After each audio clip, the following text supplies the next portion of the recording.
Society maintenance पूर्ण वर्षभरात तुमची सोसायटी 20 लाखाच्या वरती जर मेंटेनन्स चार्जेस जर कलेक्ट करत असेल तर तुम्हाला तुमच्या संस्थेचा जीएसटी नंबर घेणं कंपल्सरी आहे. 20 लाखाच्या वरती जर असेल तर मग प्रत्येक मेंबरने ते पैसे भरलेच पाहिजे का, त्याच्यावर जीएसटी लागेलच का?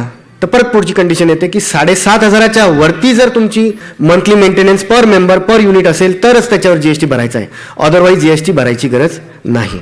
जरी ओव्हरऑल सोसायटीची टोटल कलेक्शन 20 लाखाच्या वरती असेल पण प्रत्येक सबनिका प्रत्येक युनिट पर मेंबर पर युनिट 7,500च्या खाली असेल तर जीएसटी भरायची गरज नाही.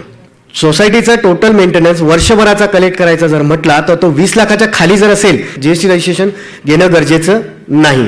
जीएसटी जर 20 लाखाच्या वरती जर कलेक्शन असेल तर सोसायटीला जीएसटी रजिस्ट्रेशन घेणं कंपल्सरी आहे.